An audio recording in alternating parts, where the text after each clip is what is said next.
Hey everybody, welcome to episode 110 of Decentralized Revolution. We're of course the podcast from the Libertarian Party Mises Caucus and Mises PAC. I'm Aaron, I'm your host. I've been hosting most of these 110 episodes. I'm Clint Russell, host of Liberty Lockdown. Thank you for joining us. I'm getting some weird audio in my head. Did you guys hear that? Nope. No. Hold on. What's it sound like? Are the voices in the room with you right now? Yeah, I don't know what's going on. I think it's, I might have had the... Aaron, this is very unprofessional. I can't believe you. It's horrible. But I just figured it out. I got it. Okay, so what happened was, and this is like the most unprofessional, You had the window dumbest thing. open, didn't I you? had the window open of the YouTube feed, right? Come on, brother. in another browser, and so I'm starting to talk, and then like 10 seconds later, I hear everything back. So now that we've had that great intro, I'm Aaron. This is Decentralized Revolution. You guys know Brandi. She's been our co-host for the last couple episodes, and we're really pleased to have Clint Russell from Liberty Lockdown on. I finally got to meet you in person at the Nashville Take Human Action Tour event, and really appreciated your help on that. And thanks for helping us out tonight. It's good to see you again, Clint. Yeah, my pleasure, man. I just got back from New Jersey. I've been traveling basically every week all year, it feels like, which is weird since I retired 3 years ago. Now I never stop moving. Yeah, so I think a lot of people kind of know your story, but what did you retire from, and why have you been traveling so much here lately? I ran a private mortgage fund, like owner-operator, and it was great, and I loved it. And then the lockdowns happened, and they ruined my life. And I was like, I'm going to tear this government down. So that's my origin story, like a superhero rising from the ashes, or a supervillain, depending on your perspective. Yeah, I heard another person, I can't go into the details, but a lot of people, their lives kind of took a dive during COVID. And for this person, some really good stuff started happening. And you're another example of that I think that things were, like you said, going fine, but at a time when a lot of people were kind of hunkering down or going insane, you started building the podcast, and I enjoy it, and I know a lot of other people do. So why do you think you've had such a good run of it here? I'm passionate as hell. I think that shines through. I think people can feel that. I think that people are sick of, curated conversations or scripts or any of that. And, I'll lay out a profanity-laced tirade at the drop of a hat, and I think people appreciate that. I'm filled with endless rage towards the government, and I think that libertarians vibe with that pretty well.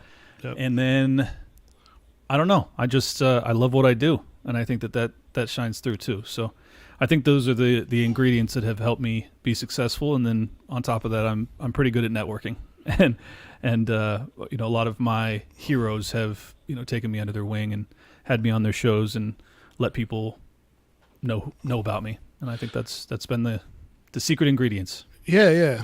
You get to talk to Judge Knapp a lot too. What's that like? It's great. Have you talked to him off the air? Like, how did you get that connect?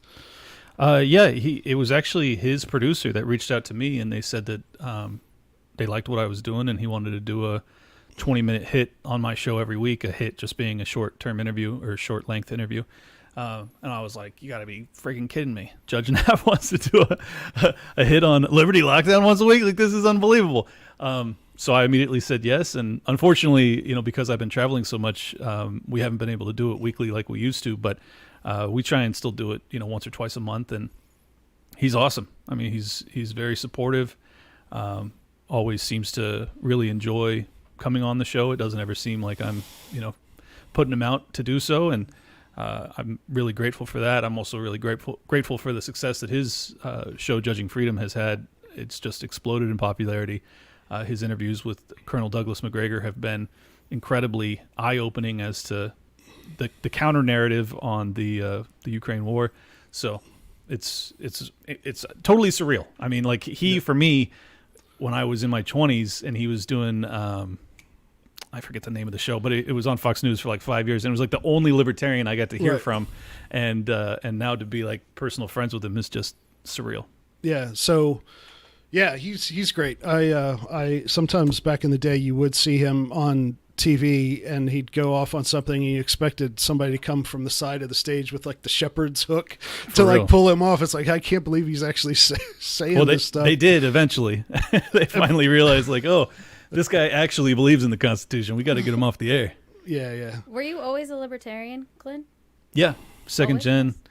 Second gen. Damn. Yeah. My dad discovered, I think it was Rothbard, but I could be wrong. I know Harry Brown was one of the first books I ever read, political leaning, and that was at my dad's direction. I think it was How I Found Freedom in an Unfree World, and I was like, yeah, this vibe is with me on a spiritual level. So I've been this way for a very long time. Harry Brown was so great. Like the whole he did a lot of great things, but my favorite thing about him still was the column he wrote on September 12th, basically. He just like completely, it was just like something Scott Horton would have written. Absolutely. And to do that at a time when, I remember I actually kind of went through, it actually coincided with some mental illness issues in my time, but I kind of was a libertarian when I was like 17, and then I kind of took a neocon detour for a couple of years, kind of prompted by 9/11 partly. And if you just remember what it was like back then, like to say anything counter to the narrative was just like took an incredible amount of courage. And he just like he got death threats and all kinds of stuff from this column. He did it on September 12th. I mean, the guy's incredibly courageous. Sorry, go ahead. No, that's the exact point, to do it right then when everybody is still like wondering, like, I think they had us all pretty scared of thinking that we can't go to the mall because they're going to bomb that or something. Like people were actually physically scared for themselves, of course, at that time. And he just yeah. So I really wish we had more guys like that. Well, I think that, but I think we do have guys like that. We got you, we got Scott, Dr. Paul is still out there. We got Judge Knapp, we got Dave, Tom, everybody. Yeah. And I certainly wouldn't put myself in his camp, but I wouldn't either. That's fine. But starting a show, called Liberty Lockdown 1 month into the lockdowns, I think that was, my version of that, where I was like, I am going to tell you off jump, like, I oppose this, and I don't care if it offends you, and if you're scared of this airborne pathogen, like, my freedom and my liberty matters more than your fear, and your freedom matters more than your fear too, whether you know it or not. And I think that just to go back to your original question of why my show was successful, I think that's partially why, because it was like this was a lane that no one was really willing to fill in that window. Like everyone was scared to death, and I was like, no, we can't have lockdowns ever, never. Yeah. So what's you passionately hate the government? What are you most passionately hating them about this week? This week, I mean, every week since the war in Ukraine started, it's been the war in Ukraine. The fact that they continue to fund that and foment it, and the fact that they've been fomenting it for at least 10 years, I think by my analysis, probably closer to 20. And if you include NATO expansion, 31 years they've been going at it. So, that to me is the biggest concern. But I think in terms of like topical issues that have had me most upset with the government, it's been the FBI and their disparate treatment of people when it comes to prosecutions. The Bidens and the Trump family come to mind, obviously, but on the more meaningful level to the average person, labeling people that Betsy Ross flag flying, like libertarian iconography is now domestic terrorist paraphernalia. I mean, though these types of changes in protocol are chilling, and they're intentionally chilling. Like they're trying to get us to shut up about our beliefs and stop talking about them and to go away. And for that reason, I will be louder and louder and louder and louder until they put me in a cage. Yeah, it's really, there's a few things in there, like you talk about the Trump Biden stuff, and like you hear both, the last time Trump got indicted and then this time, it's like you hear a montage of people, oh, no, nobody's above the law. Well, they're all above the law. I mean, like Hillary Clinton's above the law. George W. Bush, I think he still doesn't travel outside the United States because he knows he runs a chance of getting arrested in certain places. But like in here, he's safe. Like he committed all kinds of war crimes. Obama did too. Like all of these people, the very worst stuff they do, they get away with it. They are above the law. And for some of the things Trump did that maybe we would want to prosecute him over, something like Yemen, he did some stuff in Syria, I don't know, but like certainly continuing the war in Yemen, yes, he should not be above the law for that, but he is. But this, so you have this thing where they're prosecuting him clearly on anything they can because he is the front runner for in the next election. And so we're all thinking about this, and the right is now saying, hey, but what about Biden? And they have a point. But what I think you were getting at is that same justice system, the FBI, Justice Department, and then the back of them, well, CIA is not supposed to do domestic stuff, but of course they do. But like all of that intelligence stuff is being used against people like us. Like I remember it was like January 6th. Was it after January 6th when,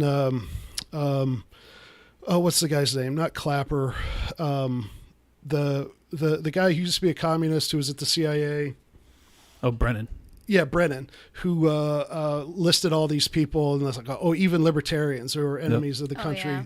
So like we are on the list for all of these things because we have certain beliefs. And the people who are like protesting like the Target gay stuff are being labeled economic terrorists and stuff like that. And right. I think that's really where it is it's people who have any sort of divergent view that is in any sort of way pro-liberty, even conservatives who are not that great on some things, they are being, there's a list. And if there's a list, that means that somebody can one day give an order to go get the people on that list. Oh, they are getting some of those people. I mean, you've had many arrests based off those investigations, including the Gretchen Whitmer kidnapping case, which was, as far as I can tell, just a whole cloth fiction. More informants involved than actual participants in the plot, which was never actionable and never had any way of occurring.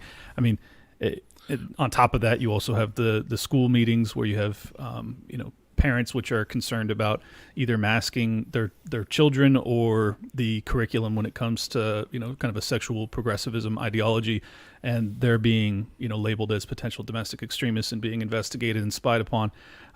All of this is unforgivable, and it ultimately is, and it should be, a catalyst for the abolition of the FBI as well as the CIA, if you want to go into the Ukraine war aspect of this. So I personally, I'm grateful that we're on that list. Put me on that list. I was born an enemy of this state. I will die one, and that's fine by me. I want every libertarian to understand, if you value freedom, you are an enemy of this state. Not every state, but this one in particular. You are absolutely an enemy of this state because they don't want you to be free. They don't. And they don't think that you should be free, and they don't think you are free. And guess what? They're kind of right. You're not actually free right now. So, didn't surprise me, but I was glad that he had the balls to say it. Yeah. So, like, has there been anything here recently on that front that, as far as like, you mentioned the school board stuff that was like last year or whatever, but like, I think if you look, there's probably all kinds of different stuff. Yeah. Lately Kyle Seraphin, who's been on my show, he was an FBI agent who whistle blew about all this stuff. Like he's responsible for almost all of these disclosures. He's been a godsend, honestly. And that's, it's hard for me to say that about an FBI agent, but he's been amazing. Him and Steve Friend are both FBI agent whistleblowers, and they've both been on my show, and they're both just really awesome human beings that actually believe in the Constitution, and they saw what was happening and they decided to, speak out against it. And because of that, their lives have been, if not ruined, certainly attacked from every angle imaginable. So to answer your question, I don't know what the latest and greatest is. Most of they're doing like hearings right now with Congress, and I know that Steve testified. So I don't have any faith that the GOP is going to do what needs to be done. I think that the debt ceiling debate should have been used as leverage to defund the FBI. I'm not at all surprised that they didn't do so, but that was the leverage moment. And I, for one, am disappointed in Thomas Massie for not standing strong in that moment and using it as an opportunity to do something really special. And I know his argument for it, and I still love Thomas Massie, don't get me wrong. But I think that when you have that kind of leverage, you have to use it, and he didn't. So I didn't hear about this. I didn't know what opportunity he had. The last I heard on Massie, he was saying something about the banks. Something came out in some of those hearings that banks were sharing private info with Bank the of FBI America. or something. Okay. So like what opportunity did he have? I know that in the Senate, like people like Rand has more ability to hold things up than a single congressman does. But what did Massie? Oh, he voted for the debt. He did. Increase. And the reason he said this was the first time that there was ever any cuts in any budget that he ever got to vote on. And I was like, that's not good enough, Thomas. Yeah. That's just simply not good enough. So I understand his logic. I just respectfully disagree. Yeah. Yeah. Oh, well. Well, let me let the audience know if they haven't heard, though. Bank of America had been reporting gun purchase transaction info to the FBI without any sort of legal order to do so. They were just asked, and they turned it over to the effing FBI for your gun purchases. They are absolutely your enemy, and you should be closing all Bank of America accounts. I cannot believe. I mean, the fact that they would do it even with a legal order is infuriating, because as far as I'm concerned, that's unconstitutional. Yeah. But to do it without a legal order, these people hate you. I mean, they're scum of the earth. Was that all Bank of America accounts, or? I don't know if it was all, but it was many. I would imagine that it was tied to January 6th, if I had to guess. That kind of, it's like the Gavin Newsom thing. Yeah, we should get into that here in a bit. The Gavin Newsom's. I'm always ready for a Gavin Newsom rant. I don't even know what you're talking about, but I'm down. Okay. If you don't know what we're talking American about, Psycho. It doesn't he look like? Do you want to? Yeah, like the exact same. Yeah. So he proposed. Actually, Brandi, we should just play this for him and let Clint see it, since he doesn't know what it is. I'm going to add this up here. Can you go ahead and roll it, Brandi? Yeah. And if you can't hear it, once it Every starts, time it's the same. They tell us we can't stop these massacres. They tell us we have to stand by and watch tragedy after tragedy unfold in our communities. They say we can't stop domestic terrorism without violating the Second Amendment, and that thoughts and prayers are the best we can do. I'm here to say that's a lie. In this country, we do have the power to change things, to reclaim our freedom from fear. Our ability to make a more perfect union is literally written into the Constitution. So today, I'm proposing the 28th Amendment to the United States Constitution to do just that. The 28th Amendment permanently enshrines 4 additions to the laws of our land. It raises the minimum age to purchase a firearm from 18 to 21. Because if you can't buy a beer, you shouldn't be able to buy a gun. It mandates universal background checks to prevent truly dangerous people from purchasing a gun that can be used in a crime. It institutes reasonable waiting periods for all gun purchases, and it bans civilians from buying assault rifles, those weapons of war our founding fathers never foresaw. This will guarantee states as well the ability to enact common sense gun safety laws, while leaving the Second Amendment intact and respecting America's gun-owning tradition. The 28th locks in the common sense constitutional protections that Democrats, Republicans, independents, and gun owners overwhelmingly support. And it ensures NRA-owned politicians can never strip those protections away. This fight won't be easy, and it certainly won't be fast. Convening a constitutional convention requires 2/3 of the states to call for this. California will be the first.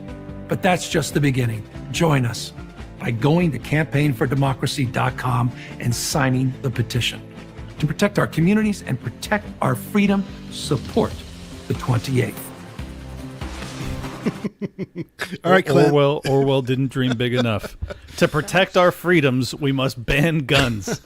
God, I hate that guy. He is honest to God, he's one of the most dangerous living human beings. Like, he is absolutely awful. He just looks like he beats hookers for fun. That's literally what he looks like to me. He does. Like, he's got that look. I would put my entire life savings on the fact that dude has just hookers buried under his mansion.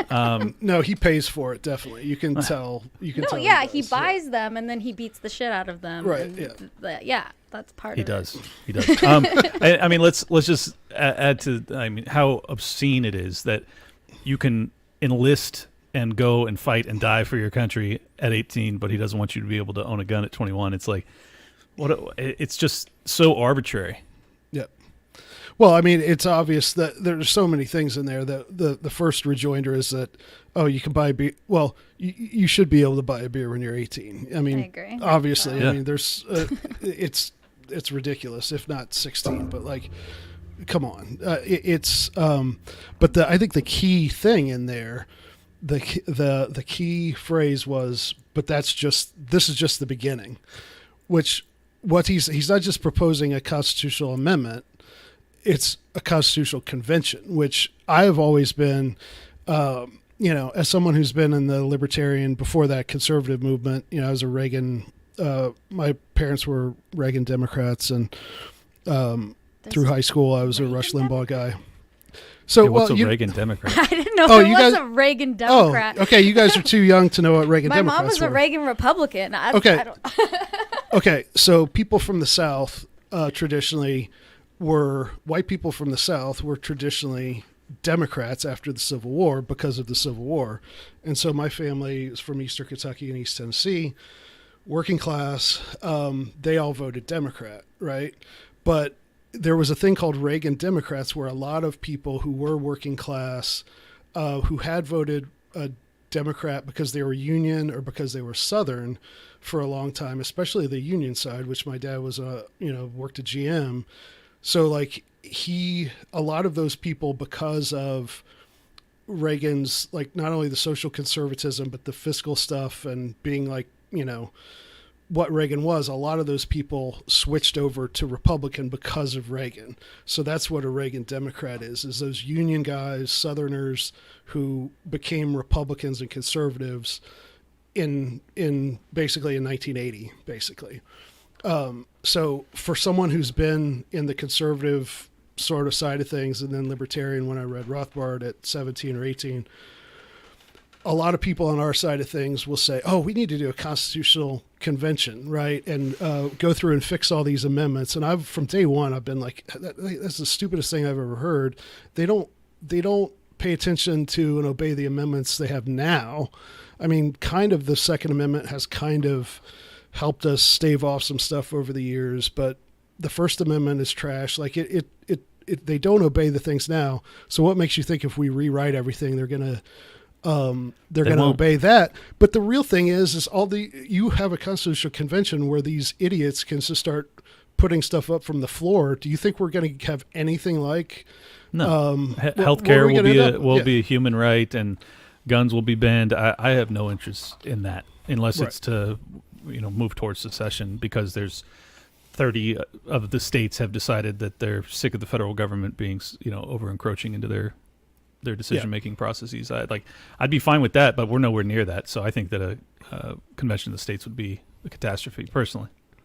I mean, I hope I'm wrong.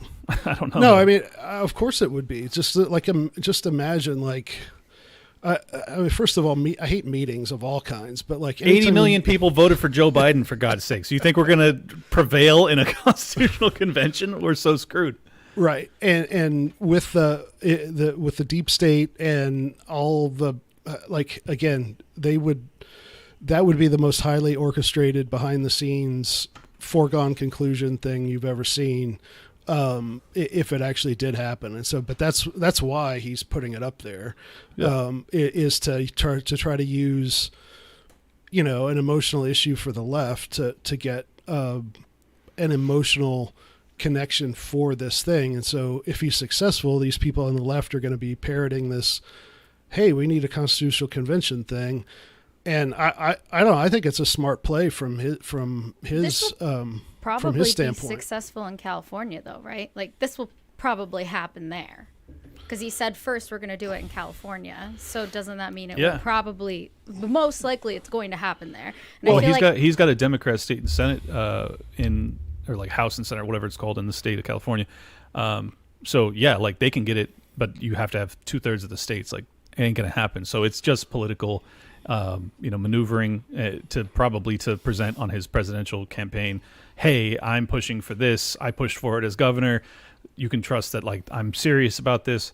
I said this on Timcast on Monday. Like, I swear to God, I will leave this country if he becomes the president. Like, he is so dangerous. Right? Yeah. There's no way he will. Right? Oh, right? No. Well, like, come on. I felt the same way about Joe Biden. I was like, come on. There's no way, right? No, but he's like, so I know I came from the left. I know a lot of people in the left.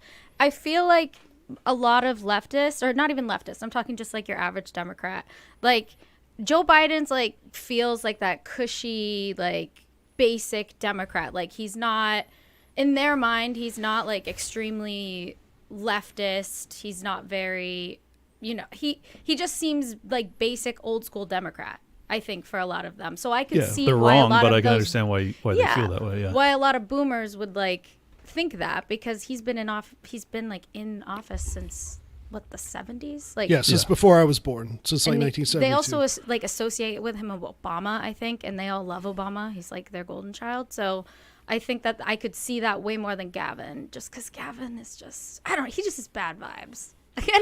Anyone massively with a soul bad to pick up vibes, on but that. Joe Biden's going out kissing babies all over the place. They're kissing toddlers. It's like, I don't know. I get some pretty bad vibes. He also was responsible for putting so many, minorities in prison. Also responsible for the Patriot Act and the War on Terror, like all these things that allegedly the left is in opposition for, and 81 million of them voted for him. So, like, could Gavin win? Yeah, he could win. Well, not only that. Here's my theory, and I've actually been saying this for a few months now. So it's pretty clear, the DNC, that they've already said they're not going to have debates. So they're not going to let RFK or anyone else who Cornel West. Well, but he's doing the People's Party thing. But obviously, like, they're not gonna have any debates. But this is my theory, and I think it's more than a 50% chance that it'll happen. Biden will run. No other Democrat people will run other than RFK and a couple, wingnuts like Marianne Williamson or whatever. They will have the primaries. They will get to the convention, and they will nominate Biden and Harris. And then, like, after the convention, Biden is going to get sick, and then the party can then swap him out. So after the nominating thing, I've looked this up. I'm pretty sure that the DNC can basically just say, hey, we're now gonna put somebody else because he's got cancer, or he dies, or he's got, he's whatever. God willing. He's too old, yeah. Inshallah, Who do you think it's gonna be? Well, it's gonna be Newsom. They're gonna swap Newsom No. out. That's my theory. No. That's my theory. Good God. Oh, I'm telling you, like, clown world is just that effed up that, like, Gavin Newsom could be the president of the United States. Like, I swear. But he's actually, that's why he's doing this commercial, is like, him and DeSantis are kind of like, I think DeSantis could beat him. Well, they maybe. But he ain't gonna get the nom. I don't think. That's my. Trump could. I think anyone could beat him, to be completely honest. I agree with you. I think that they could. I just don't think that, like, I don't think that our elections are real. We're allowed to say that on YouTube now, so I'll just say it. I don't think they are. So I never thought that they were. I remember when everyone was like, oh, like, now we have to say, like, election fraud, like, oh, you're undermining democracy or whatever. I was like, I literally felt this way since, like, Bush, since like the 90s. So it's Right. weird that it became all of a sudden we weren't allowed to talk about it, but like Democrats were literally saying it about elections forever. Yep. Right. Like every time a Every Republican won, yeah. They would always say, "Oh, there was some sort. What was it? It happened Hanging with Gore." chads.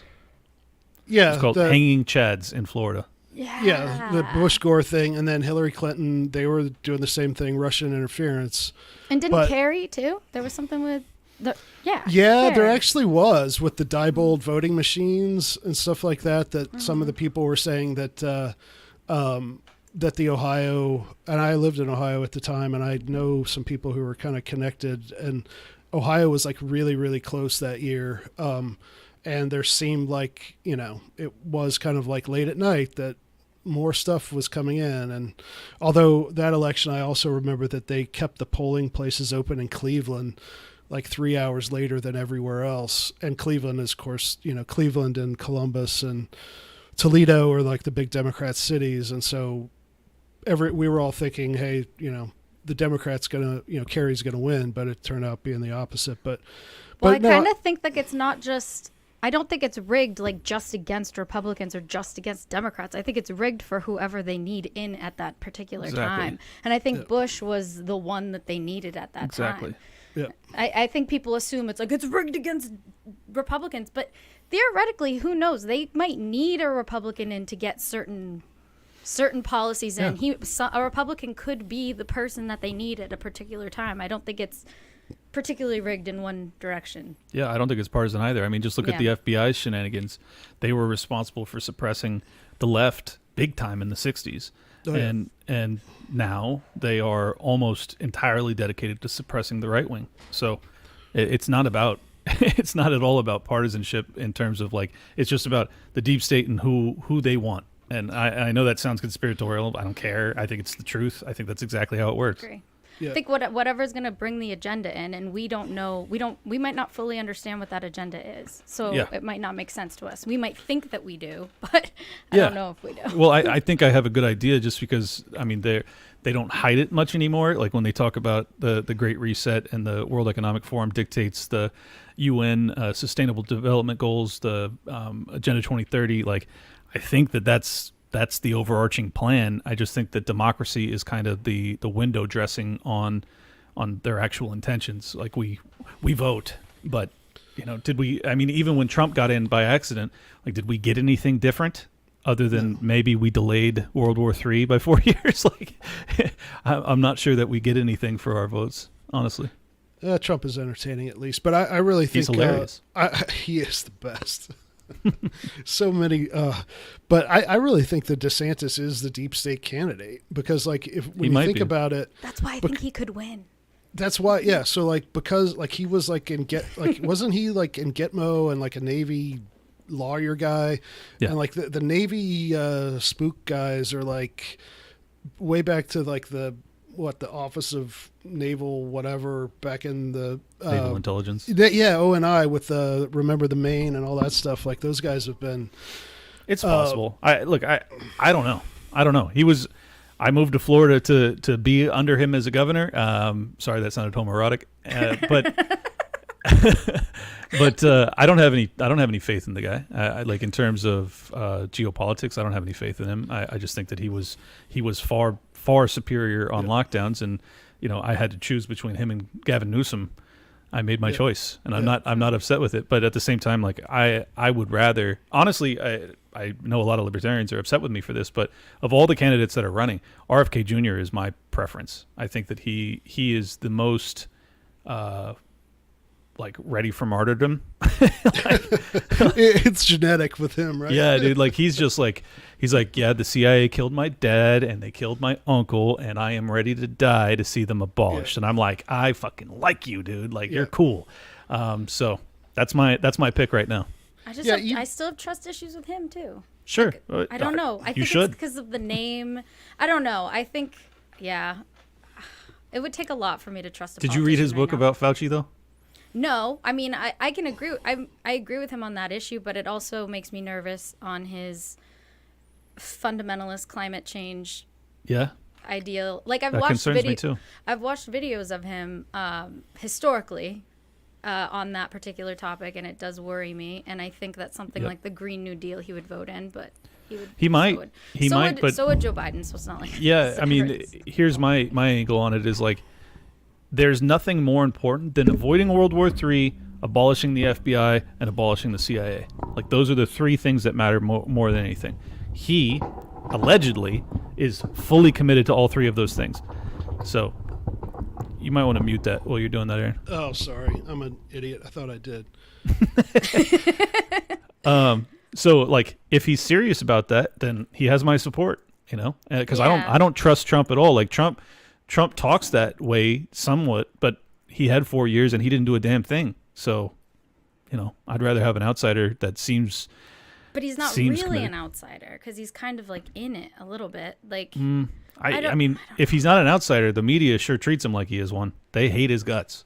Yeah, they did that with Trump. They do that with DeSantis.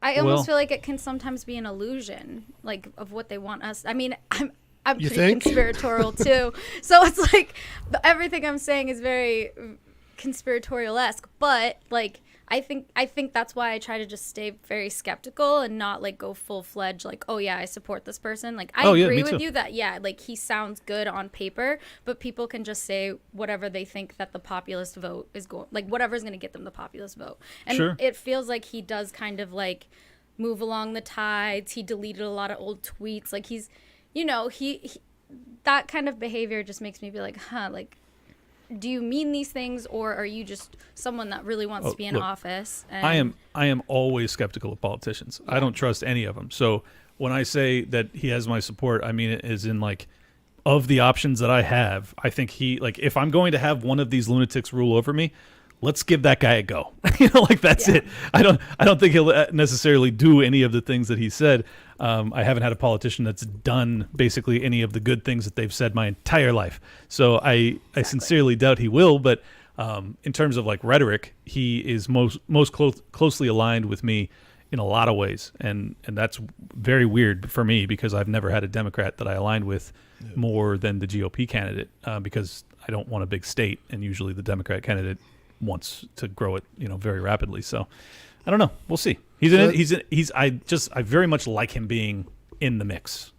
Well, I think that the fact that the Overton window is kind of shifted that direction, that he's deleting tweets that made him too statist on things, to, you know, I think that's a good sign. And even though I agree with everything that Clint just said, but it's a good thing that there is a candidate for one of the two major parties who is talking about those things. I want it to be Trump and him, so they're both talking about abolishing the FBI. That'd be awesome. Right. Yeah. I mean, man, could you imagine? I wouldn't go to any debates with those two there in the same building at the same time. Yeah, you'd have a Raptor drone. You'd have a Raptor drone flying around the top of it, man. It'd be crazy. But that's the thing is to have, you know, basically neither party is out there talking about, like you said, war, civil liberties. It used to be the Democrats that were good on that in the 60s, or at least half the Democrats were kind of good on that at times. And the fact that neither party is really good on that, you know, I think it's always a good sign. Just like with Tulsi, I guess she's no longer a Democrat, but like I just think it's anytime somebody from the left does have a sane almost liberty position on something, I think we have to embrace that. At least help him get on the debate stage. Like, I would love to see him debate Joe Biden. If he's polling over 30%, I don't know how they avoid a debate. Like, I don't know. We'll see. I guess they could still just say no, but it would look crazy weak of them if they have a guy who's like a serious contender and they just ignore him. From what I was told, I don't know if this is accurate. From what I was told is that neither Republicans or Democrats do debates if they're the person in office is the incumbent. If the person in office is a Republican, the Republicans won't have a debate, because like Trump didn't either. But if the Democrats do it, the Democrats won't either. That's what I've heard. I mean, I think that you can. I don't think you have to. So which I mean, if they don't have to, then they won't. Then they won't. Yeah, but I think that, you know, there's a really good chance that because so much of election or campaigning is now podcast driven, that you could see, maybe a Trump versus RFK Twitter Spaces or a Rogan appearance or whatever. That type of stuff would really, I think you would get tens and tens of millions of people that would tune in, and that's a huge marketing opportunity, especially if you're trying to win a campaign, if they actually believe that elections are real. So I would just like to see that. I don't think Biden will ever necessarily get in the ring with RFK, but I want RFK to make Trump better. If Trump's going to be the guy, I want RFK to be like, yeah, well, you're talking about abolishing the FBI. You were the president for 4 years. You didn't do shit. Check me out. My uncle and my dad were assassinated by these people. I will absolutely abolish them. That'd be so cool. I think it's going to be DeSantis. Everyone. Why are you so confident? He's getting crushed in the polls. I know, but so was Trump at first. I don't know. Yeah, that's true. I've got a feeling. I could be wrong, guys. It's all intuition, no evidence. 3 or 4 months ago. Well, you are a woman, so maybe we should listen to you on the intuition thing. But my ovaries are talking now. But but 4 or 5 months ago, I actually was kind of where you are on DeSantis. I thought he could ride this woke thing to the whatever, but the Trump thing is so I knew it was strong, but it is really strong, and I think that the fact that he's been indicted twice just makes him stronger. He's just I don't know. It's is there a comic book guy that you shoot him with lightning bolts and he becomes stronger? That's Trump. You just. Well, the other thing about Trump is if he doesn't win, he may spend the rest of his life in prison. He almost has to win. So, yep. I think he knows that. I think he knows that his freedom is actually potentially on the line here because they're not playing around. I don't know if people have read the indictment, but it is serious, and that's not the last either. There will probably be 2 more. So they are trying to stack up cases against this guy, and I think they're trying to pressure him and coerce him into dropping out of the race. But I don't think Trump will look at that and say, oh, if I drop out, they'll drop these charges and they'll leave me be. He's going to look at it and go, if I don't win, I'm going to prison. So, right. I think is it just the classified documents and the Stormy Daniels thing, or is there more? There's way more. The Georgia, there's a huge one that's going to come down. It's him, demanding additional votes. It's basically like election tampering or whatever. Oh my God. What's that? So if he did that, that is kind of fucked up, correct?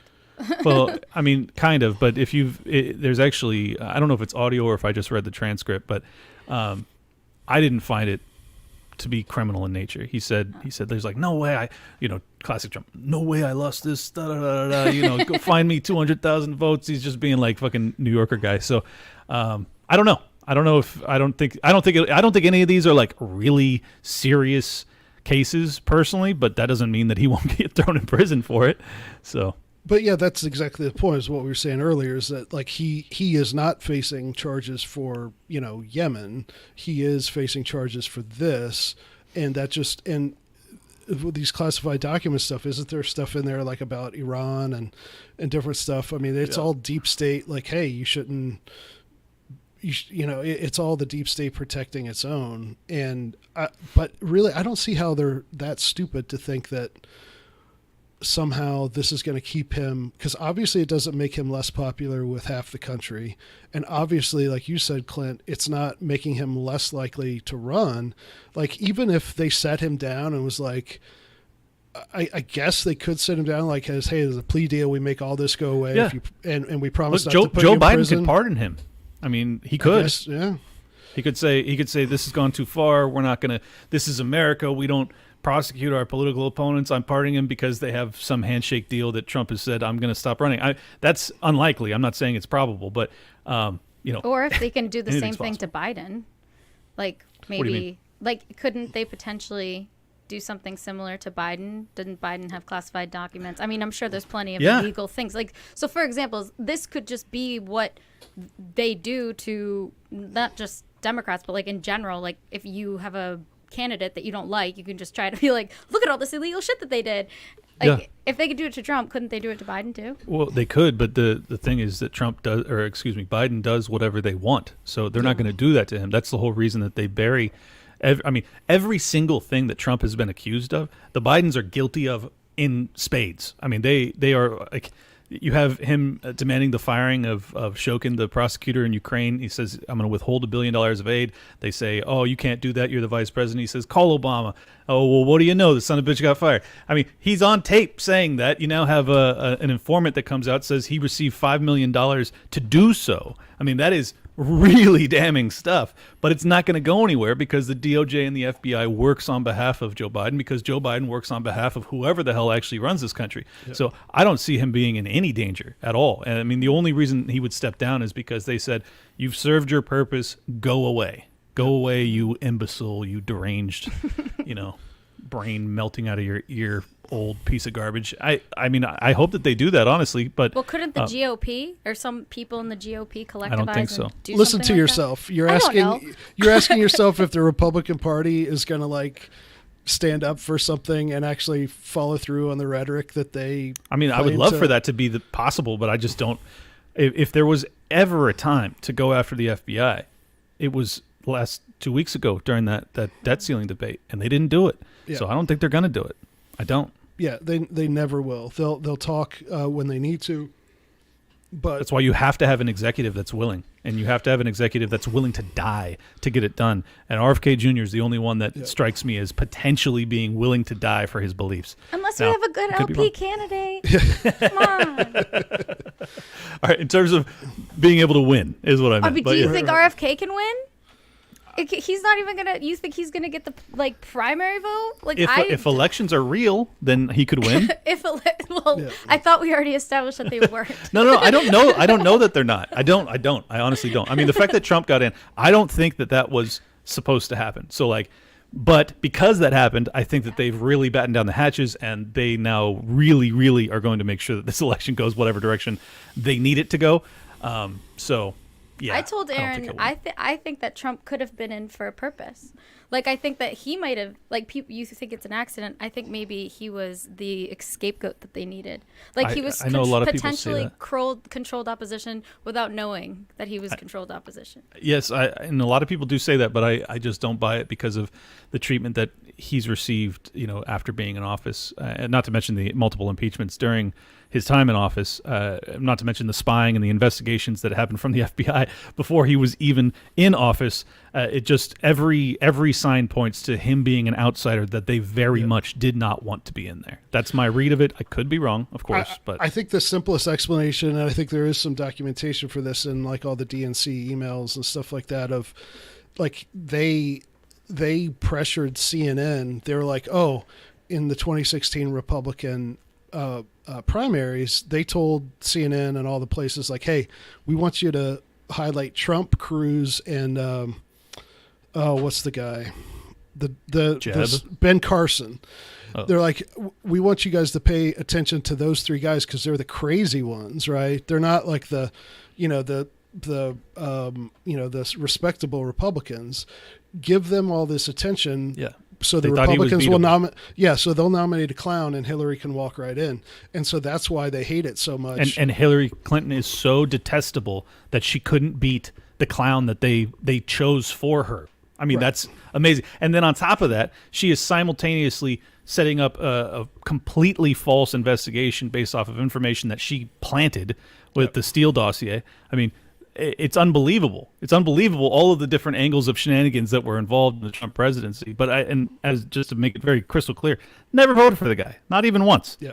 But I am just telling you, after a lot of investigation on my part of what transpired during his presidency, I find it extraordinarily hard to believe that he was their chosen, Trojan horse or whatever. The guy, they hate the guy. I think it's totally sincere too.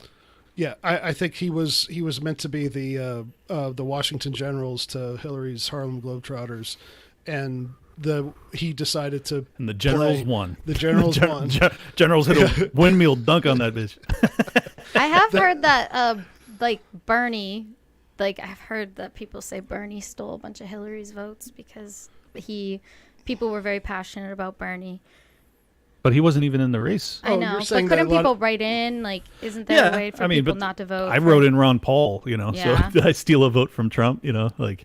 Theoretically. The stolen votes thing. Yeah. Yeah. I love that. Yeah. That argument.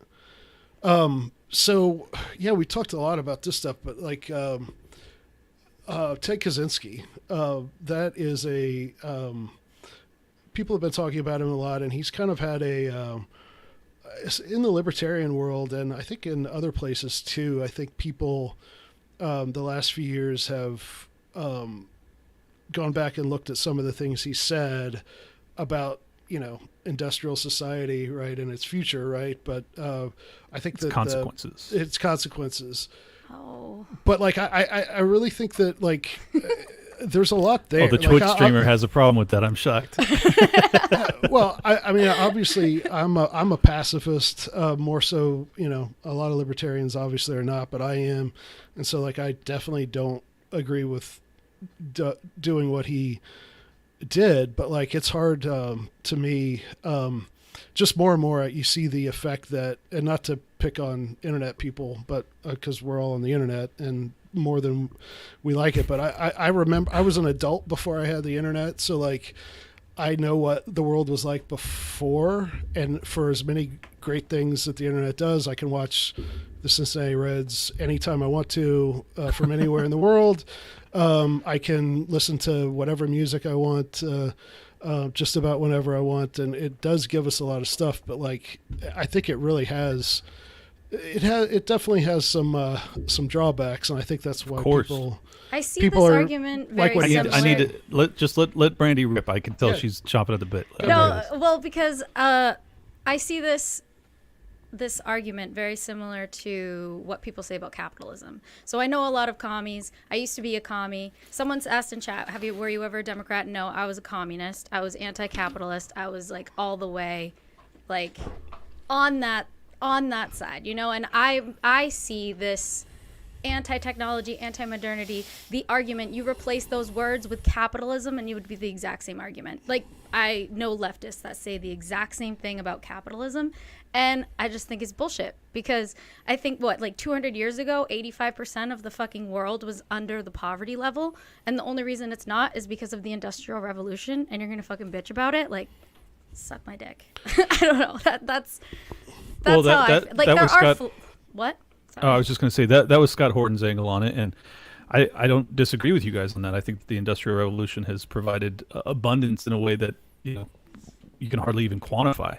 So it's amazing. That doesn't change the fact that he has been right and basically a future teller based off of, if you've read what he wrote, it's really profound, and particularly his analysis of the left and how technology would destroy them. I think has been spot on. So like, I made this joke yesterday that I was listening to R. Kelly while reading Ted's manifesto because I can separate the art from the artist. I just wanted a creative way. I wasn't actually doing either of those things. I just wanted a creative way of calling Ted Kaczynski an artist, because I think that his writing was really, really interesting.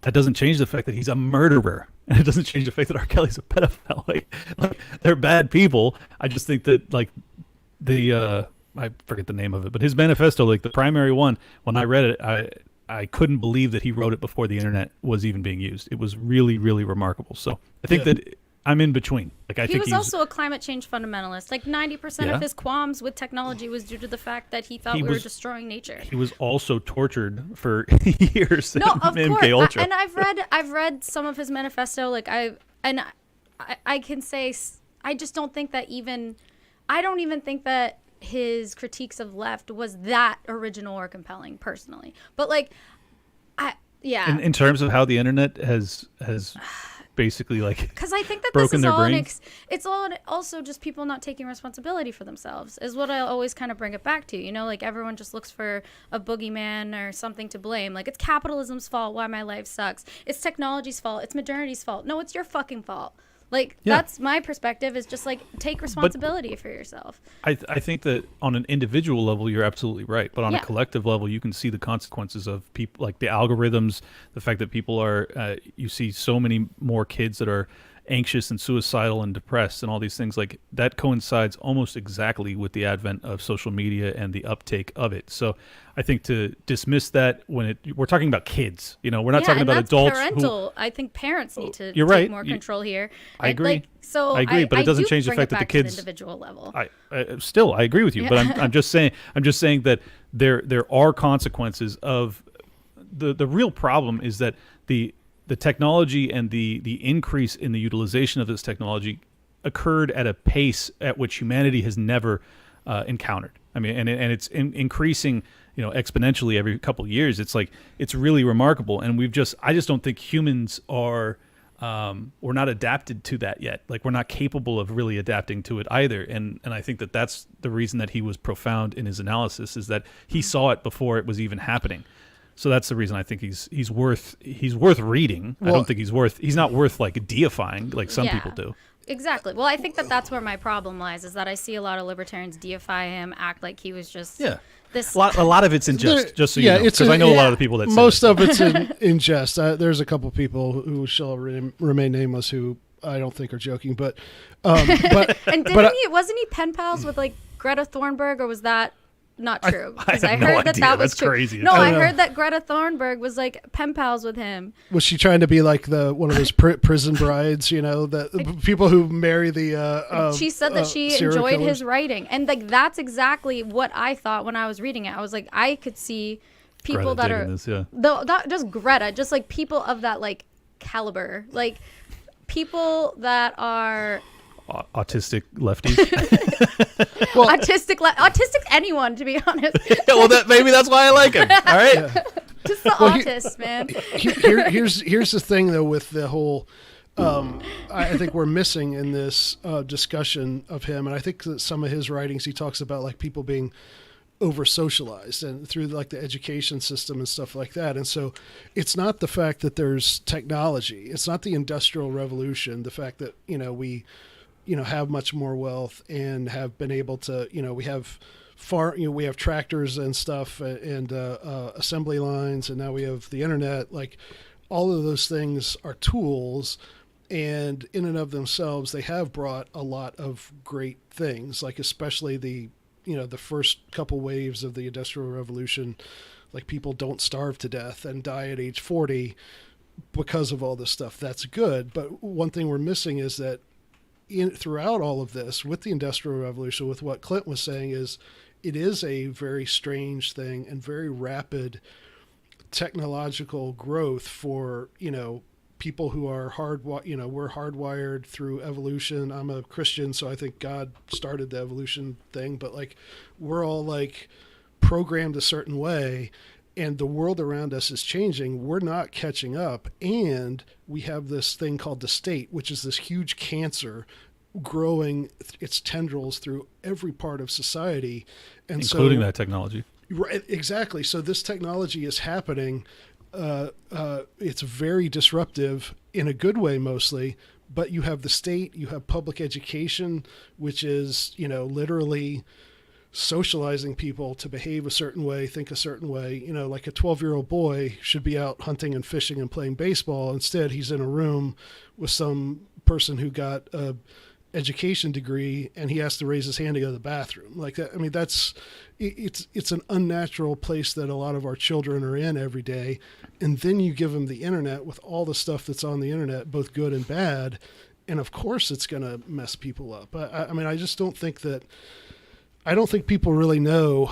I think we're starting to find out, but like, I think that the whole social media thing is going to have profound implications. I think all the stuff the trans stuff and all kinds, that's all mixed in with that too. Like, I think kids shouldn't be allowed shouldn't be able to get phones, like I think that you shouldn't be able, personally, if I don't have children, so my opinion doesn't matter. But if I did, I wouldn't let my kid have a phone, like with the internet, and so this seems like, okay, well, this is a fucking parent. Like, in my mind, I know a lot of parents will be, I have a lot of friends that are parents, and they're always like, well, you don't understand. It's hard. All their friends have it. And I'm like, so? Like, yeah. I just don't see that argument. It is just taking control of your life, taking control of the situation. Like, yeah, the technology is going to be a thing. There's nothing we can do about it. Like, we're going to have to learn how to live with it and take responsibility for ourselves. We can't just like run around and being like, oh, modernity. I hate the fact that the state exists and that the state has been using it from day one to push its agenda. And it's not like the liberal agenda. It's the state's agenda. It's people. They want people who are obedient. That's why we need school choice. Right. Well, that's another thing. But like, the state wants you to basically have a job and, basically we're collateral on the debt that the government incurs every year. Our future earnings are the collateral. So they want us to have jobs, make money, and consume, and nothing else. And the internet being used and controlled by people who have that agenda are... just think of, that the whole pandemics, I hate that word pandemic, the virus panic, which I like to call it. They forced us all into our homes. And so we're just on Netflix or whatever else online, ordering stuff to bring to our house. And, it's the prequel to the Matrix, right? They want us hooked up they just want us in pods, just consuming and generating enough income so they can keep paying the debt, and that's what they want. And so it's not the technology per se, it's the fact that rich and powerful people with an agenda have the capacity to use this technology to get a certain result, and that's what the problem is. And I don't think Kaczynski fully got that part of it, but I think he was kind of onto it some. I mean, Rothbard talked about this too, far before Kaczynski with the, technocracy, replacing the state or replacing God, and then the state utilizing technocracy to get their way. So I think that's really what we're living through, but I still think that his analysis was worthwhile. So I definitely don't deify the guy. I think that he was a very troubled individual and he ultimately killed innocent people. So I don't have any sympathy for that whatsoever. But those that have read him and find, some sort of intrigue in his writing, I don't hold that against him at all. I personally found it intriguing. So it's like, I can't hold that against them. So speaking of books, I read a book a couple of years ago. It's called Chaos, Charles Manson, the CIA, and the Secret History of the 60s.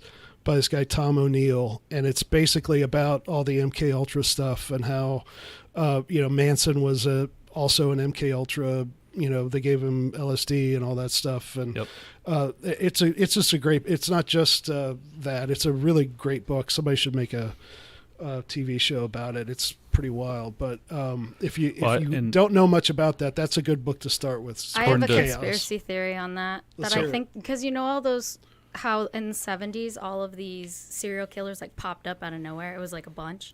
I feel like that it's connected to that MK Ultra stuff. Because even Son of Sam, I think, was connected to it.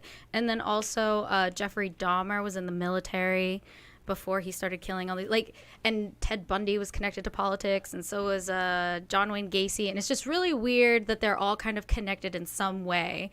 So this is one of my conspiracy theories, that I think that they're all. It's a distinct possibility. I mean, you also had McVeigh, who did OKC in the 90s, and he was in the military, and it's like, I think that he was, I know for a fact, at minimum, he was being watched by the FBI and surrounded by FBI informants. So I think it would be totally naive to think that there's not a real possibility that some of those serial killers were MK Ultra victims. And for the record, RFK Jr. thinks that Sirhan was MK Ultra and that he wasn't actually the assassin of his father. So I think the evidence is fairly strong on that one, from what I've seen. Yeah. If you watch RFK Jr. sit down with Mike Tyson, which, by the way, YouTube just pulled it down, so it's probably the truth. It's probably a good one. Yeah, it's definitely worth watching. He says that... Wait, hold on. I thought you just said RFK Jr. was interviewed by Mike Tyson. I just said that because it's what happened. It's the absolute truth, and it was awesome. I have to see if it's on Rumble or whatever. It probably is, yeah. Okay.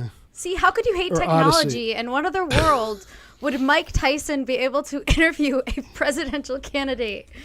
Come on. I don't hate technology. I think it's awesome, but I do think that there's also negative or deleterious consequences for kids. It's all about balance. So I just Googled RFK Mike Tyson Rumble, and the video comes up. the title of the video is "Fascist Google on YouTube just banned this RFK interview with Mike Tyson. Watch it here." Awesome. So How many views it got? It has this one has like 5,000, but it Rookie looks like numbers. but it looks Pump like them up. there's a bunch of Yeah, there's got to be a ton of them. there's a bunch of different people. I go back to the Google thing and there's a bunch of it. So Brandi, well, you don't have to answer this, but if you want to, you can. How old are you? I am 33. Okay, so I think that the reason for me, because I'm 40, I think that the reason that I'm like, I'm really concerned, and I think you share the concern when it comes to kids, but because the internet really didn't start to like hit until I was almost an adult anyways, and same with for Aaron, it's like I got to do what you're describing, where I got to grow up without the internet, and then the internet was just there for me to launch into when I was an adult, and I felt like that's a good way of being able to acclimate to it and not be overwhelmed by it. But like with the kids, it's just I was so on brutal. the cusp of that. So like I would say I got the internet. I had a computer before, like when I was very young, but I didn't have the internet probably till I was like 11 or 12. And I didn't get it until I was the 16. AOL days. Like, Right, yeah. You know, the internet dial-up, like it was not the same. Like you couldn't like Google shit. Like Yeah. it was not the creature that it is I remember now. downloading the Pamela Anderson and just seeing it just. for me, it was Napster and like trying to find, like Led Zeppelin bootlegs and stuff like that. But I was 21 and in grad school before I got the internet. And so it really was like, and even then I remember like it does do stuff to your brain. It's just like, it's just, very addictive. I can think speak it's from my very Twitter easy addiction. to glorify like the old days too, like to say it, because in the past before the internet, like we got all of our news and everything from mainstream media, and like everyone was kind of just, it was very hard to find alternative media before even like the early 2000s, and I would say that is such a benefit. Like Huge benefit. Yeah, like, and imagine, in my opinion, I think that is what they don't like about the internet, which is why they want to censor it, because I they agree. don't like the fact that we have information at our fingertips. And I would be a total hypocrite to say that the internet hasn't benefited me tremendously. I went from running a mortgage company to like completely, I moved 3,000 miles away, and now all of the friends and people that I know and talk to on a daily basis are all through the internet because of my Twitter account and because of my show. So like it has changed my life, and for the better, to make it very, very clear. So I'm not saying that there aren't major upsides. And the fact that like when I was growing up, I was the only libertarian I knew. Like now, if you're an anarcho-capitalist or a libertarian and you go on the internet, you can have a community in 10 seconds. There are dozens of us. Yeah, now there's like maybe 12 or 15 of us. It's awesome. Well, and okay, so again, as someone, I hate to play the grandpa card here, but so Grandpa. I remember, okay, so this was like 97, 98. I went away to grad school and had a computer, and you had like Usenet groups, and you had Napster and LimeWire, and it was really very decentralized, and you really could be online and have and present yourself as whatever you wanted to be, because there were no video there wasn't much. people still do that on Twitter. Well, no, people do, but in a different way. Like back in the day, like in a Usenet group or what, IRC or what, like it was all just like, it was literally just a name. So you could call yourself Sherlock Holmes if you wanted to, or El Conquistador 27 or whatever, and you could present yourself literally as however you wanted to be, and it was very decentralized. And I saw it was a very big shift around like 04, 05, 06 in there, like when Facebook and other That's things. 2007. Yeah. Okay. Yeah. that. So it kind of started. You started hearing these things called like Web 2.0, and then they started calling it social media. And to me, that was the big tech herding everybody out of all these different dark corners, very decentralized and anonymous, into let's all get on the same 5 big platforms, and let's all put our actual name and picture on there, and let's all network to the people we know in real life, right? And so that was a very big difference. So like the first thing I did when I got on the internet back in the day is I found a Usenet group for Mystery Science Theater 3000. I don't know if you guys know what that is. It's the show where they make fun of and to find like those people on the internet, like I had no idea who these people were, and we would talk about these things, and then baseball stuff, and like that's the stuff I was into, and it was literally so much different than it is now, that we're all literally on Facebook, all our family, everybody knows everybody. You can Facebook stalk somebody and find out about their lives. Yeah, not everybody, but just think of that's such a big difference. It's awful. I mean, the censorship apparatus during 2020 has been a catastrophe for the human race. To model myself after Kaczynski, it's been terrible. So, but I think that what you're describing, though, the first 15 years of the internet were incredible. It was what was the search engine before Google?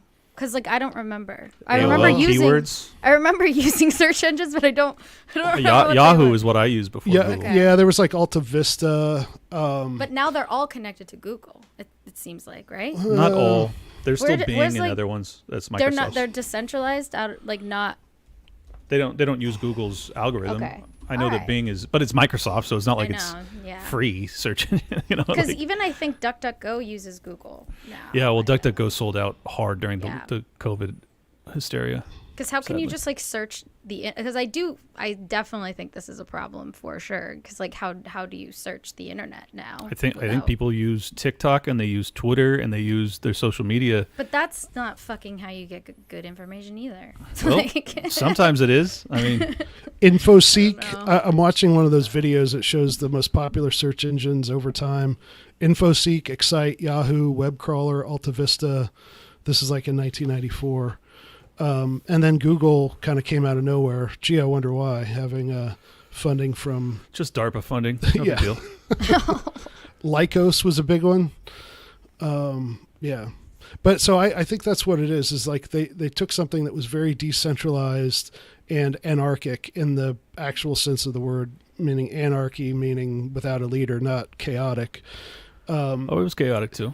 Well, but in a good way. But like, it was very, very different. And now free market's chaotic. It's awesome. It's like back in the day when they, like in Great Britain, when they said, okay, we're not going to have like the open range, let the sheep graze. We're all going to enclose everything and put fences up everywhere. And that's what the social media is it's everybody's herded into identifiable pens. And it's much more trackable. And if we're all in the whole network effect thing of people are on Facebook just because everybody else is on Facebook, so they can see their nephew do this or, their church is doing that. And so the fact that everybody's there makes it a much easier way for the deep state to track everybody, because we're just in these 6 big buckets rather than in 70,000 little buckets. Yeah. Well, with the advent of AI, it's only going to get worse in that regard. I mean, it's going like they're able to track you based off of your facial recognition technology, and they can get you any photo on any social media app, and they can connect them all on the back end so that they can then have a full window into your life and your movements and your whereabouts and your associations. It's going to be very, very extreme. It already is. I mean, if you've seen what they did to the J6ers, it's like, they have. They have all the information they need. Yeah, well, they are, and I think unfortunately, during the COVID hysteria, we saw that like our government is more than willing to model itself after the CCP. Like that's what they want, which is why they have to be torn to the ground. I do think that's why there's this push that even the GOP's about, where they're like, we need to regulate TikTok, we need to regulate all of these things to protect. It's always under the guise of like, we need to protect the children, or we need to protect. Yeah, and that's why I don't really like that argument, because it's like, I think that's how they push these agendas is because they need some sort of cause that feels noble, that they know that they can get people behind, so that they can regulate and censor and do all the things that they need. Don't get me wrong. I don't disagree with you at all that this is a parental problem. Like, parents need to get involved in their kids' lives. I am not in any way advocating for the state to regulate social media. I'm not at all. And I know there's a lot of Republicans that are out there that are saying they wanted a ban for kids. Vivek Ramaswamy said the same. He's like, I'm going to ban it if you're under 16 or 18 or whatever. I'm like, this is all, just nonsense nannyism. I'm not into that at all. And and they want to regulate AI, and I mean, I feel like I'm just not educated enough, but anytime I see CEOs that run companies and they want to regulate the businesses that they run, I'm always just like a little suspicious. You should be. And I am as well. Like I will say this, though. ChatGPT's like, I want to regulate AI. Elon Musk, I want to regulate AI. Google, I want to regulate AI. I'm like, right. And they also wanted to have regulations to decide on their terms of service when it came to speech rights during COVID.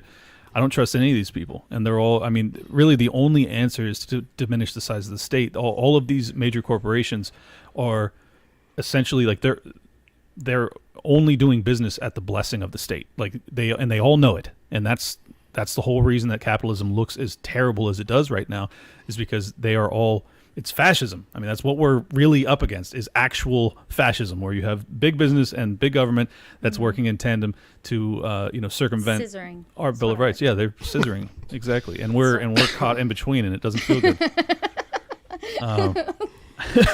Sorry, you derailed me big time, Brandi. Jesus. That's always how I describe it to people. Yeah, they're scissoring. They're scissoring, guys. They're scissoring guys. Okay. I don't know. That's, we need a GIF of that. And it is pronounced GIF, by the way. It's not GIF, but. It's GIF. This man's illiterate. No, me, illiterate. I scored a perfect score on the GRE. Oh, my God. Do not verbal... be an autist. Do not be an autist and take my joke and get defensive. Don't you do it. No, it actually is GIF. But anyway, it's GIF. It's okay. So how can we turn AI to fight the state, if at all?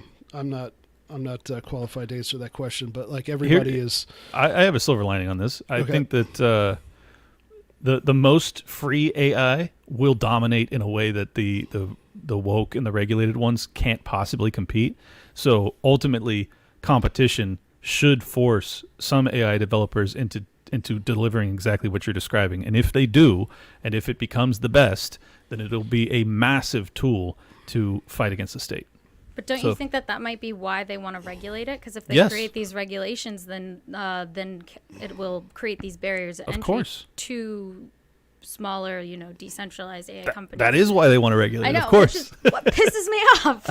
Yeah, me too. But I'm just saying, like, because the most free one is going to be by far the most successful. Yeah. I think that ultimately it'll be very hard, because, like, here's the truth: whoever has the best AI kind of runs the next, like, the future of humanity. So they're going to try and keep it out of our hands, but I don't think they're going to prevail in that. Because ultimately, ChatGPT was technically started out decentralized. It was supposed to be open source, and then he went closed source, and he went privately funded, and now he's like, we need to regulate. So it's like, I thought that was going to be ChatGPT, but now it looks like they're going in the other direction. Well, it's the exact same story with Google. It was do no evil. Like Google was really good early on, and then it became this just albatross nightmare that it is today. So I think that you'll see many of the early AIs go that direction, but you will see competitors rise up that have the potential to surpass them very rapidly because of how AI develops. It's like, I mean, it can like overnight practically. So I'm optimistic. AI developers. Yes, rise up. And what's really cool is like some of the best people that are in that world are of our ideological worldview. So, ooh, what's that? I'm not. I don't know them by name. I'm just saying, like any of the like Silicon Valley entrepreneurs that succeeded in the 90s and the 2000s, most of them had libertarian leanings, because that's just like for whatever reason there is some sort of brain makeup, probably because they're all autistic.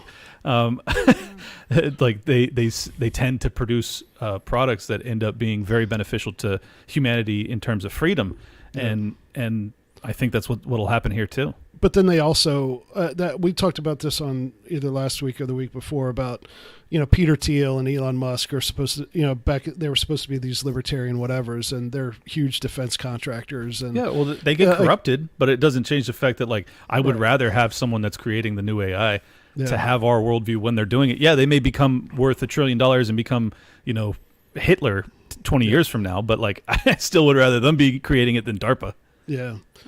Well, and if you look at it one way, it's probably only people like that who can create it, and not, it's the government that swoops in after somebody's had a good idea and takes hold of it. It does. You can't have, these ideas. The Wright brothers invented the plane in a bicycle shop in the town I grew up in, and they had no government funding. They were just guys who tinkered, and that's where ideas come from. They didn't come from, the army was trying to, figure that stuff out, but they didn't. It was a couple of guys from Ohio who did it. So like, and talking about turning AI against the state, I was thinking there's a great, I'm not really a sci-fi guy at all, but one of the great libertarian novels is a book called The Moon is a Harsh Mistress. I love that book. Yeah. Me too. Robert Heinlein? Yeah, Robert Heinlein. Fucking love him. And so the whole thing is like this guy, the moon is like a penal colony like Australia was. That's right. That's where the ain't no such thing as a free lunch came from. And so basically the guy is able to befriend the supercomputer that runs the moon, the government on the moon, and in other words, the moon secedes from Earth and all this because they have this computer that can outsmart them. That's a very thumbnail sketch, but just read it. Everybody go read it right now. It's great. Let me grab it real quick. It is great one-liners in that book. Yeah. So good. He has a few because he was a libertarian. Yeah, so he has a few books that are libertarian-esque. It's my favorite fiction book ever. Yeah. Yeah. Brave New World will always be my favorite, I think. It's good too, but that for me was just my favorite. It was like just perfectly in alignment with my worldview. That's on I've got like a special little thing up there with some of my favorite novels: Huckleberry Finn, Moby Dick, Les Miserables. You just like it because he says the N-word. Unbelievable. Yeah. That's the only reason I like it. Steinbeck's East of Eden, Confederacy of Dunces is a great book. But actually, Huck Finn is a very libertarian book when you think about it. I haven't read that since, I think, middle school, so I don't even know. Yeah. You're making me think I need to go back. Yeah, it's worth it. It's worth it. Mark Twain was he was pretty good. We kind of got off on a tangent there, but it was a good tangent, I think. But so what else? Anything else we need to? Did we talk about Pride Month yet? Yeah, I'd be happy to talk about that. I think okay. So you had a tweet earlier, Clint. I think I had it up here. I think this was earlier today, and this is your tweet. It's all a distraction. Stop with the culture war. And then that was in quotes, like people are saying this. And then you say the battle over foundational truths like human biology is not a distraction. When targeted towards young children by the millions, it is existential. And since the government is pushing it, it's political. So no, I won't stop. And so the point is that it's not like Pride Month used to be about like gay pride, recognize gay. It's not that anymore. It's now being used to press all types of these other inherently political things, and that's why the government ruins everything. That's not really my thing to begin with, but it's ruined this, right? So yes, it has. For the people that what it was originally for, I think a lot of like old school gay people are like, this is ridiculous, right? So it was originally for the Stonewall riots. Right. It was a march in honor of the Stonewall riots. To be honest, I've never given a shit about Pride, but I do think that it's interesting that I hear more about Pride right now from conservatives than I do from gay people. And I live in Boston and I know a lot of gay people and I'm bisexual. So I'm just like, I find that a little ridiculous. Like, I don't think about Pride often, but I've thought about Pride more this month than I've ever thought about Pride in my entire life. Because they want us all thinking about it because it's everybody hating each other over exactly. it. And distracted from the real things like Ukraine and the Federal Reserve. Yeah, I mean, I do think that the culture war is a distraction. Personally, I do understand what you're saying, though, like to a degree. Like Can I explain? Yeah. Yeah. No, go ahead, Brandi. You have more. Well, I was gonna say that, when it comes to like transing children, I agree.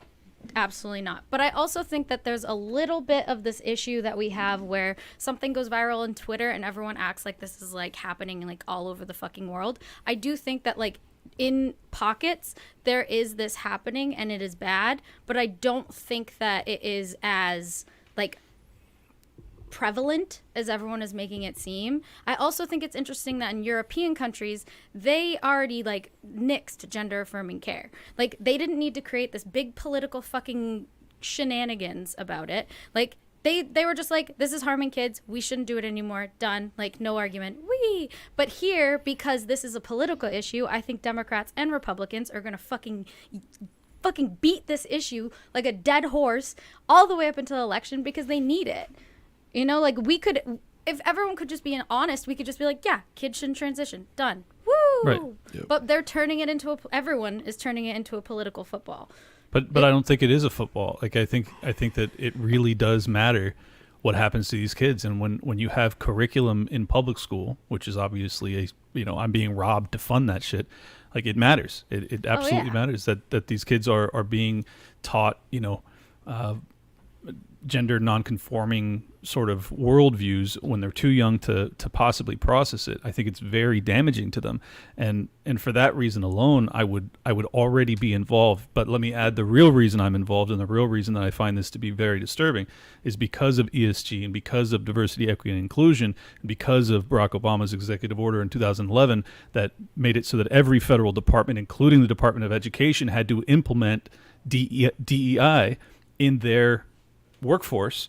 And because of that, we are now seeing that the reaping the fruit of that terrible decision. So this is a state-backed issue, and that is the main reason that I think libertarians should be aware of it, and they should not look at this strictly as a culture war issue. That's not to say that like it isn't a distraction. World War III does matter more. It does, but that doesn't change the fact that there are tens of thousands of children that are suicidal because of this confusing shit that's being pushed on them, and it doesn't have to be happening. So I think, while it is also being utilized to divide us, I think that there's the potential, unlikely as it may be, that we can actually come together on something for once and say, hey, this isn't about hating gay or trans people. This is about loving our children, and we need to stop. That was a big lightning blast. God isn't happy.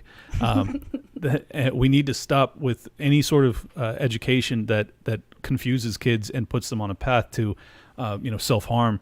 And that's what's happening. And it's not small. I totally agree with that. I don't think that that's what I'm seeing, but maybe like that's what I'm seeing from people talking about this. But so I know. I talk about it from a totally different angle, because most of the people you see are conservatives that are talking about this. Like I'm a finance guy and a libertarian, so I have just a different angle on it. But the reason I'm like, I see the conservatives as my ally right now to some extent is because I do think that this is something that needs to be fought, because it is ultimately a BlackRock sponsored enterprise that is being supported by the central banks as well as the United Nations. I mean, there's no reason for these supranational organizations to be dictating policy that trickles down all the way into grade school when it comes to sexual progressive ideology. It's crazy, but that's really what's happening. So for that reason alone, I think libertarians ought to be engaged on this and not dismissing it as like pure culture war, because this isn't just. Do you know any kids personally that have, because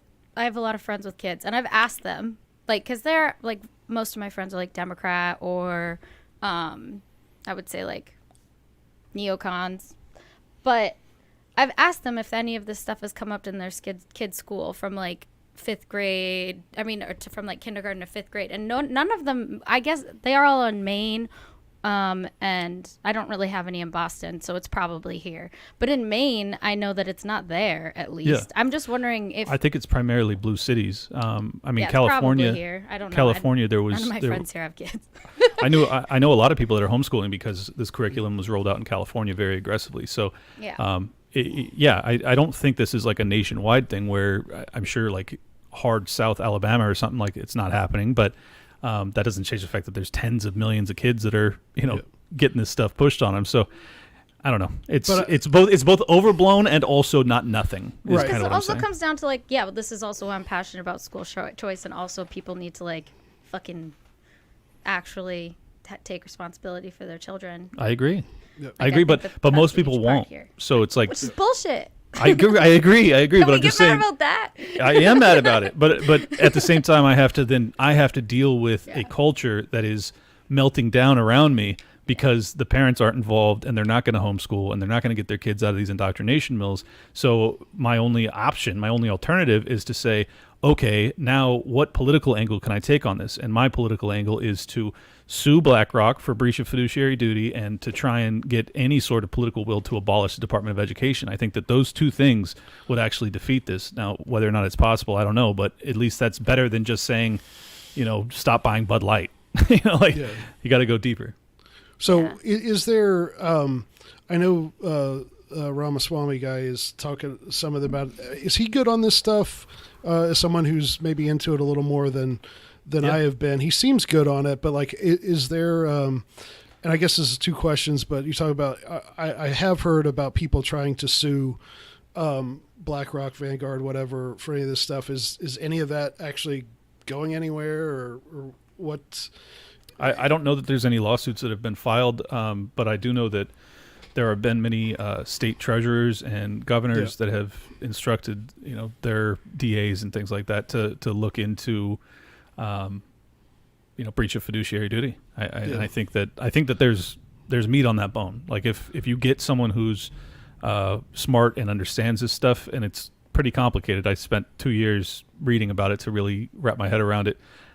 It's going to be hard, but it's not impossible. And I think it has to happen because I honestly, I think that like there is a real argument too, that this is a failure to separate church and state. Like this is really pushing a state religion on children.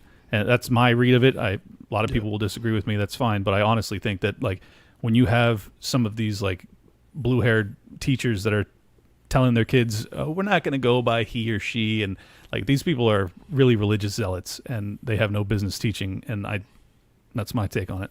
Yeah. And even you mentioned like, in Alabama, like even in, I would think that even in very rural or suburban districts in conservative states, there's always like that one teacher, right? Like there was always that one teacher when I was a kid that you could tell was like way farther out than the other one. So it's everywhere.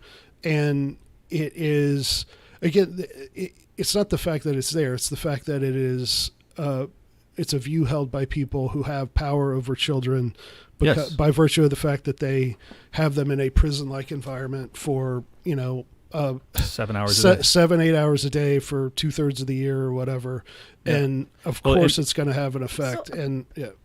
So I agree with everything that you've said on like what the issue is and all of that stuff. But I think that my problem is that I feel like the conservative messaging is getting like maybe like certain, because this what you're saying should be something that everyone should care about, right? Everyone should care about this. This shouldn't be just like, oh, only libertarians care about this. It should be like, oh, everyone should. But the messaging that a lot of people are saying is making certain people opt out and being like, oh, well, these are just homophobes. Oh, these are just people. Do you know what I mean? Yeah. Like, and so it's harming the initial message, in my opinion. I know, but what can I do about those people? No, not you.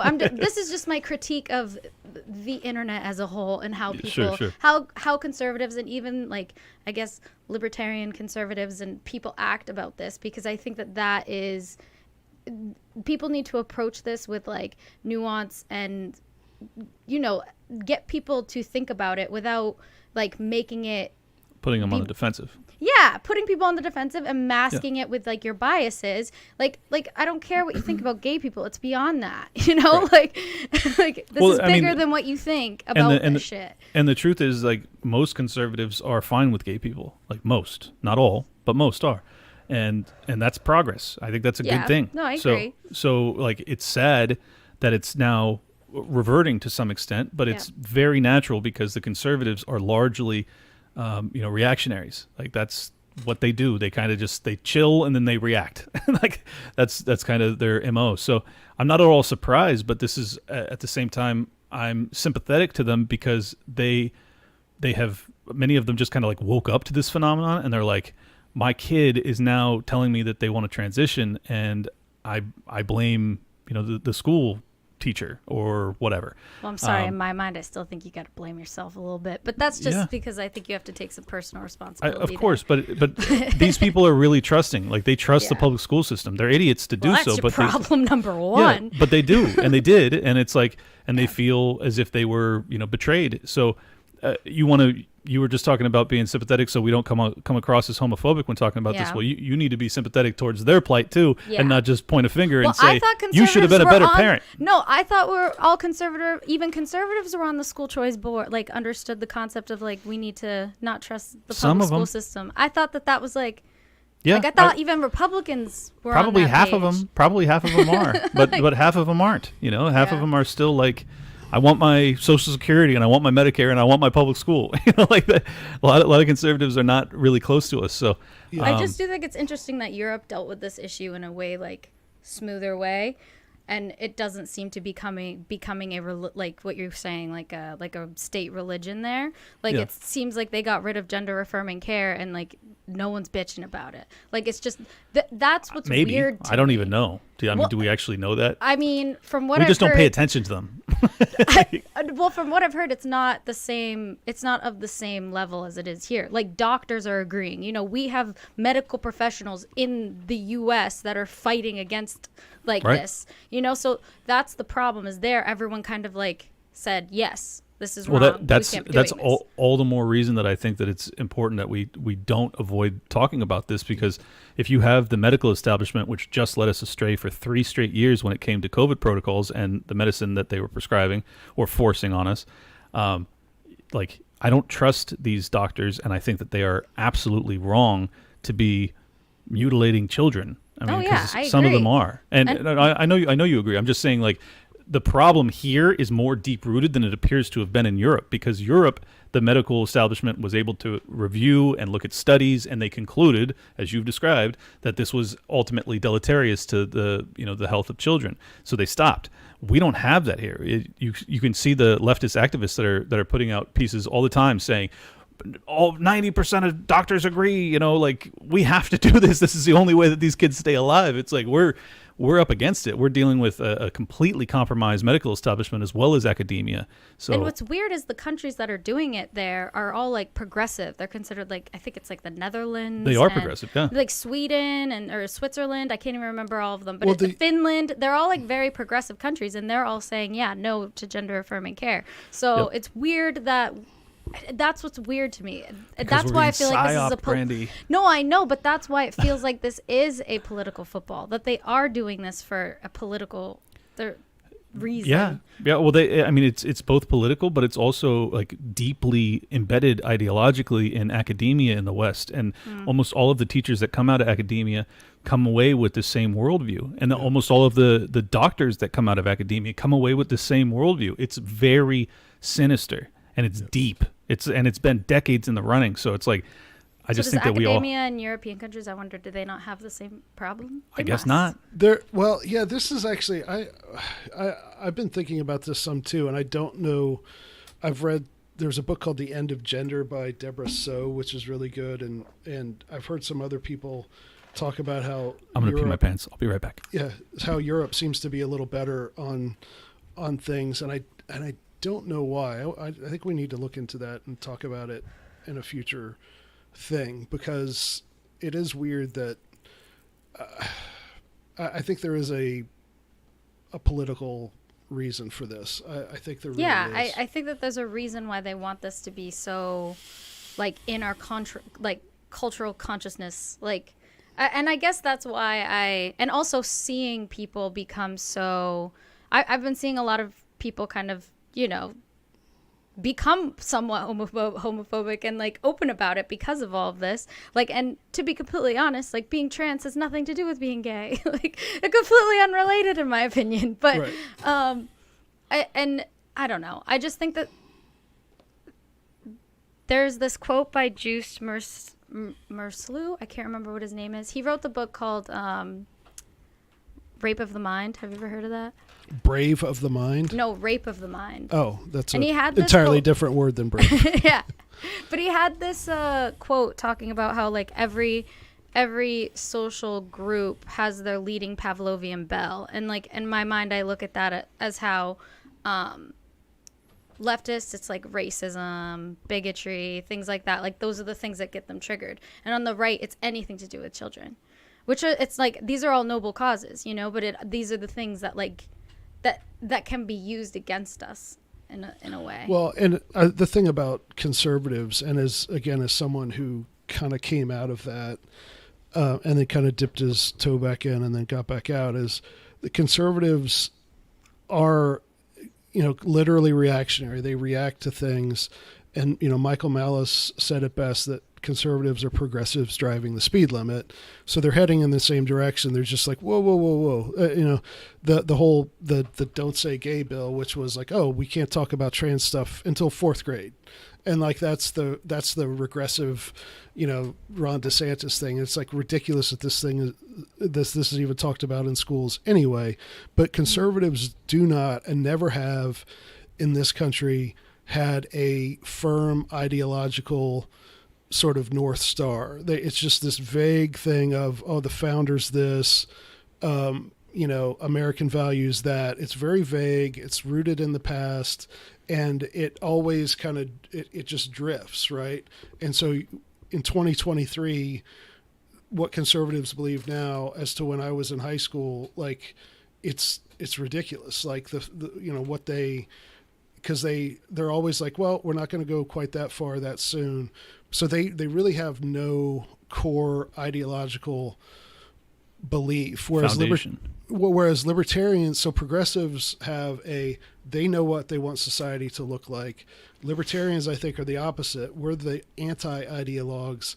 We don't have a particular, hey, I want society to look like this. It's just like, we don't want violence being used to make people do things, and we're content to let things develop on their own after that. Whereas progressives are marching toward a specific goal, and then in the middle you have conservatives who are just like, yeah, that looks scary, let's not go there that quick, but they don't have a cogent response other than not that much, not that soon. Yeah, I don't think that progressives actually have a destination, though. I think that's what makes the ideology so dangerous, is that it is ever evolving too, just like the conservatives are. I mean, they're always evolving, but just, you know, 10 years behind the progressives. The progressives are always evolving, you know, basically just tear down whatever exists and build anew. Whether or not what exists is good or bad, it still must be torn down because it's rooted in racism and white supremacy and whatever the fuck. So I think regardless, like, this is why it's so incumbent upon the libertarian community to lead the way on all of these fights, because we actually have principles by which we can help direct these things. And it's tragic that libertarians have not been in the catbird seat or had any sort of leadership or even an audience by which we could try and put our thumb on the scale and say, no, you idiots, we don't do that. You know? Yeah. And that's what, you know, myself and Tom and Dave and everybody else that's in this movement is trying to do, is trying to have a voice that's loud enough that we can actually help, you know, course correct and put us on a trajectory towards something at least a semblance of what we believe in. Because if we don't get involved in any of this, I think that then we end up with just status solutions that are hell and create you know, blowback or consequences that are unforeseen. So I really think that it's a huge mistake for the libertarians to just being like, I hate the culture war, I'm not going to engage. I really do. And I think as Misesians, like, the fact that central banking is really the key to all of this, right? I always said that it is. What the greatest trick the devil ever played was convincing the world he didn't exist. That's from The Usual Suspects. Mine is, well, the devil's second greatest trick is central banking. You know, it's like it really does ruin everything, and it enables everything. It and does. All of this stuff, you know, we talked about the ESG stuff. It's only possible in a world where there's central banking. With central banking, funny money, and you have to have it in good with the people who are closest to the money faucet, and you have to be good to them. We have companies now who are destroying their brand, ticking off customers, not really caring what consumers think, or at least half the consumers. They're willing to do that and take the hit now, knowing that that when times get tough and they're going to need, again, they need money from the people who have the money, and the people who have the money have put down the rules that it's ESG and DIE. And if you don't do that, it doesn't matter what your brand looks like in consumers' minds if you can't access money. And so, what's happening in public school is social emotional learning, which is basically just academia's version of diversity, equity, inclusion. So this is all like decades in the making, and it's all a state sponsored op. Like that's really what's happening, and that's if it was just that, as the left argues, that this is just about people feeling more accepted, and that's why we're seeing, a 5 or a 10x increase in, the amount of people that are identifying as trans, it'd be like, okay, that's fine. I don't care if that's the case, but that's not what this is. And that's the whole reason that I'm, so activated about it. Yep. Yeah. Hating the state. That was Murray Rothbard's question. Do you hate the state? And so we have to go into everything with that. Yes, Murray, I do. Man, Murray was great. I wonder if anybody's working on an AI Murray Rothbard, right? Oh, God. That would be great. Well, we probably better wrap it up. But yeah, Clint, it's been a pleasure. It was great. We had a little talk about the ESG stuff at the Nashville thing. I'll put us up on the show notes page when I get it up, hopefully tomorrow. Decentralized Revolution .com/110. Anything else? People know where to find you. You got anything big coming up, Clint? Or well, Vivek says he's going to come on the show, Ramaswamy. Really? So, yeah, I don't know when it will happen because he's like doing a media blitz. He's running for president, for God's sake. So like it's going to be really hard to schedule, but I think it will happen eventually. The bigger news that, for those that aren't really hyper familiar with me and staying on top of everything, I will be moving to Virginia in July to, sign on and do Timcast IRL, probably twice a week. Also looking to host Poker with the Boys, which is his poker show, which will be incredible because I'll get to play poker with, some of the biggest political pundits, and I'll be the host. So that'll be amazing. And a bunch of other things that I'm doing with Tim.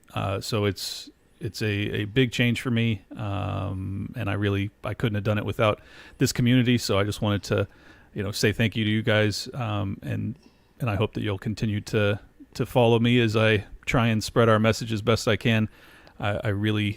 I care about this more than I can put into words. So the fact that I get to do it professionally is incredible. Send your people our way. And I sent out an email today to all the 20,000 people on the Mises Caucus list saying, hey, we got a big guest tonight. So hopefully people will cross promotion. That's what it's all about. But I really appreciate all the work you've done. It's been a pleasure to get to know you here over the last couple of months. So absolutely, man. And good to meet you, Brandi. It's first nice for us. To meet you too. Keep crushing on Twitch. Yeah. So, Brandi, tell people, it's right there, right? Oh, that's your Twitter, Creatrix. Creatrix_. That's how you find me on Twitch. Okay. I stream video games and vibe. Okay. All right. Yeah, we'll be back next Monday, 7:30 Eastern, and we'll see y'all later. Thanks. Bye. Peace. Hugs and kisses.